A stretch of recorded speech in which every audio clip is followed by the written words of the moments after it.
Hi, I'm Nick Ryan, Acting Assistant Principal at Melbourne North Secondary, and as we head back into Term 2 starting up tomorrow, I'm also our COVID Safety Officer. So with a few changes over the holidays with regards to how we're handling COVID in schools and in broader society, I thought I'd just give a bit of an update. So similar to last term, if a student is symptomatic, then they should remain home or they should go home from school and test. RAT test if they've got them, and we'll continue to be providing RAT tests to students for at least the first 4 weeks of term. And if you haven't got any, then a PCR test. Just a normal reminder that if a student's unwell, they shouldn't attend school. You know, it's flu season, there's cold, and there's obviously COVID. And if they're symptomatic, they may not have COVID, but they might have something else. And we don't want to spread around disease and germs. So if they're unwell, they should remain home. Now, if either symptomatic or asymptomatic, if they test positive, then they need to isolate at home for 7 days. So that means PCR test or a RAT test, whichever they've done. If they've tested positive, then they need to remain home from school and not attend school. They need to let us know here at the school, and they should go to coronavirus.vic.gov.au and log in and indicate that they've tested positive to coronavirus.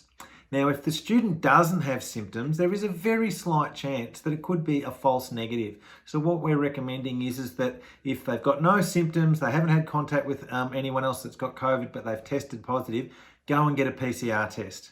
If the PCR test comes back negative, then they can return back to school.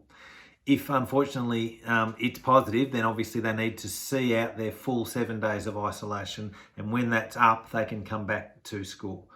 Remembering that if they're symptomatic, even if their 7 days is up, they should remain at home until their symptoms have passed.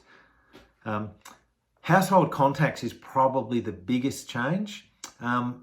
Whilst there's still a classification of household contacts, how we handle them is a little bit different. So providing students can undertake some additional safety measures, they're still permitted to return to school. So if you're a household contact, you should let the school know, but you don't need to isolate.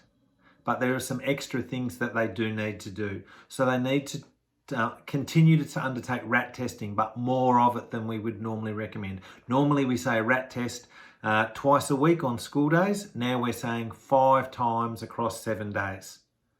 So if a student's running low on RAT kits, we have a few RAT kits that are spare, so we might be able to help out, contact the school, but testing 5 times across the 7 days, just in case they do pick it up and they just haven't got it yet. Additionally, because they're at a higher risk, they need to wear a mask indoors at all times. Unless they've got a valid mask exemption, which they'll have already logged with the school, then you need to be wearing a mask all of the time that you are inside. And obviously, we should keep in mind that some people in the community are not as healthy as others, and so should avoid contact with anyone for whom that person getting COVID gives them a higher risk of a bad outcome. Now, if for whatever reason the student can't undertake these additional safety measures, then unfortunately they will need to isolate. But ideally, the plan is they continue on to school and they can just be a little bit more careful, wearing masks indoors, testing regularly to pick up in case they do catch it just a little bit later after their positive contact. But if all goes well, hopefully they stay safe and healthy and they can continue to come to school. If you've got any other questions around COVID within your family or RAT tests or anything else, please don't hesitate to contact me here at school. Once again, my name's Nick Ryan. I'm the Acting Assistant Principal, and you can contact me on the phone at the school or send me an email via the Compass portal is probably the easiest way. I hope everyone has a great return to Term 2. We're looking forward to getting started and seeing everybody back happy, healthy and safe for a really productive Term 2. Take care.